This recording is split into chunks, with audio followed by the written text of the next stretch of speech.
Þá vil ég biðja formann B-nefndar að bregðast við þeirri umræðu sem hefur verið hér sveitarfélög og tillögur sem sagt nefndarinnar sveitarfélög og þar með ljúkum við þeim lið. Gjörðu svo vel, Katrín Fjarsteð.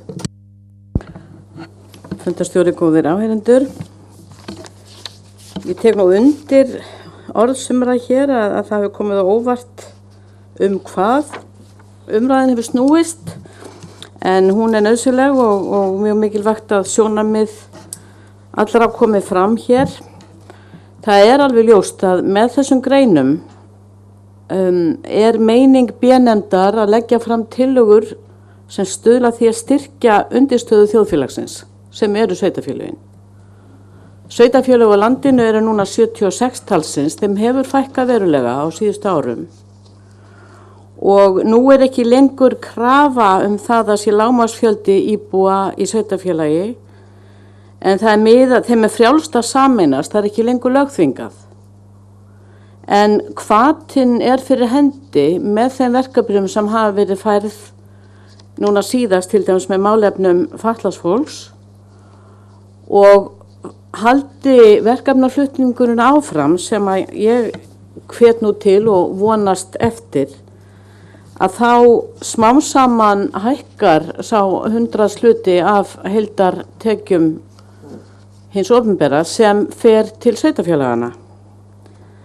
Fari til dæmis málefni aldraðra yfir,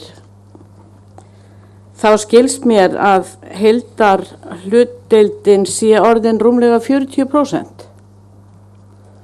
Mér finnst þetta mjög eðlilegt. Við ekki, eins og sjáum á, þá við ekki að tala í rauninni litla og stóra, Davíð og Góljat. Við að tala jafnræði milli heimabyggðar og miðstýrðs valds. Og það eitt af okkar leiðarljósum í stjórnlagaráði að stuðla að valddreifingu og þetta ein mjög skýr leið til þess. Það var talsvert talað fyrstu greinina þar sem nefnt að sveitarfélög skuli hafa nægilega burði og tekjur til að sinna lögbundnum verkefnum.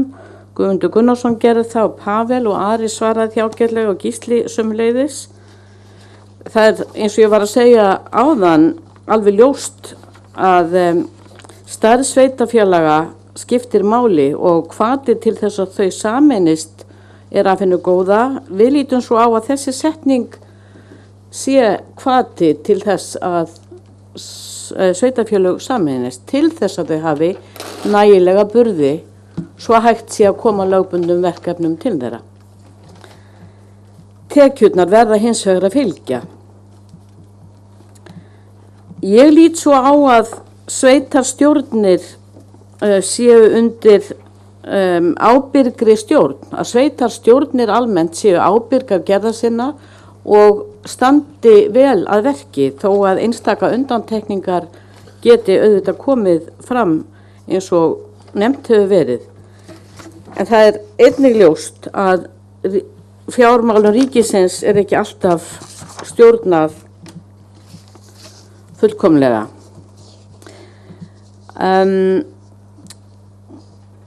Dögg nefndi reyndar að sveitarfélögin megi ekki eigða efni fram og auðvitað ég sammála því, en það gildir það sama ríkið, það gildir alla stjórnmálamenn að þeir haldi rétt í taumana.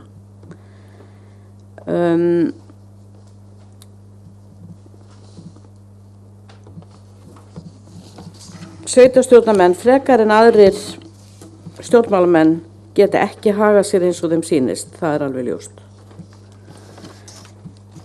Hvað varðar réttarfarsleg úrræði við brot á sjálfstjórnarrétti sveitarfélaga, þá finnst mér eðlilegt að það sé skoðað í nefndinni hvernig það megi tryggja, hvort að það Hæstiréttur, stjórnlagadómstóll. Mér finnst allavega farvegur verði að vera fyrir hendi. Gísli Tryggvason myndist á fjárstjórn hins opinbera og það alveg rétt hjá honum að það var ekki alveg ljóst hvað það myndi tákna ef að þessi setning væri látin standa inn í textanum. Hver þá aðkoma sveitarfélaga að fjárstjórn ríkisins? Þannig að við höfum haft þetta í greinagerð og textaðan ekki inn í tillögunni sjálfri allavega eins og mál standa nú.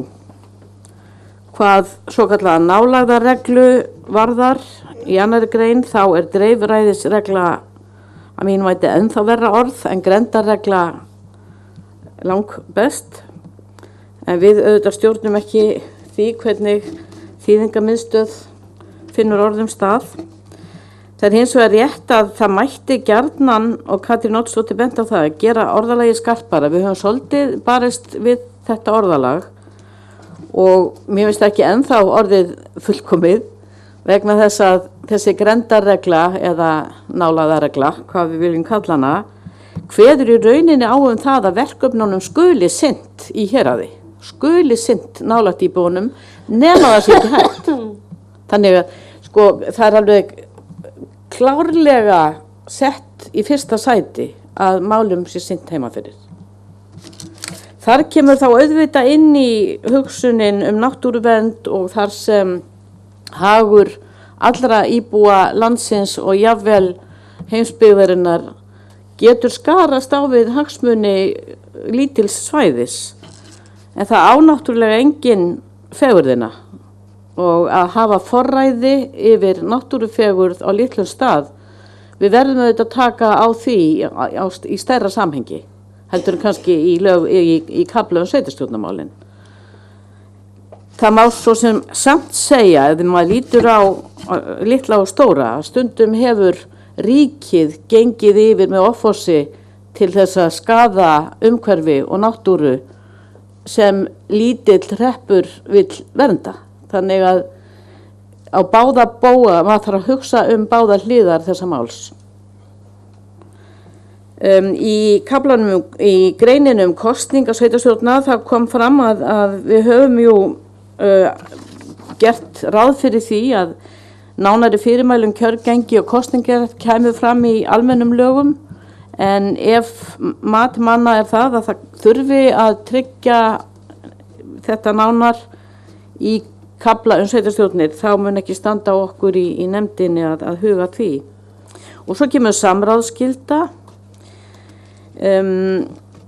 Íris Lind var að velta því upp af hverju þyrfti að kveða á eitthvað svona sem að væri óumdeilt. Ég held að maður verði að svara því svo að það eru margir slíkir þættir í stjórnarskrá. Það kveðið á óumdeilda hluti. Þetta til að tryggja jafnræði og tryggja að samningar séu gerðir við þessa megin undirstöðu í þjóðfélaginu sem eru sveitarfélögin. Það ekki hægt að bera sveitarfélögin saman við stofnanir ríkisins eins og vel var reyndar svarað hérna áðan af Gísla. En þetta hefur ekki alltaf verið svo. Ég man eftir því þegar ég var í borgarstjórn Reykjavíkur að þá kom fram að fjárlaganefnd Alþingis gaf Reykjavík sama tíma í viðtölum eins og lítið byggðarlag í dreifbýlinu. Reykjavík var svo sem ekki að kvenka sér undan því, en það bara sýndi að jafnvel þetta stærsta sveitarfélag landsins, það sem að búa hátt í 60% íbúa, var ekki í rauninni metin meir en það. En mér vil skipta máli að það sé vist jafnræði þarna milli og ég reyndi að fara hér yfir nokkur atriði sem athugasemdir voru gerðar við og nefndin mun að sjálfsögðu taka til skoðunar. Takk fyrir.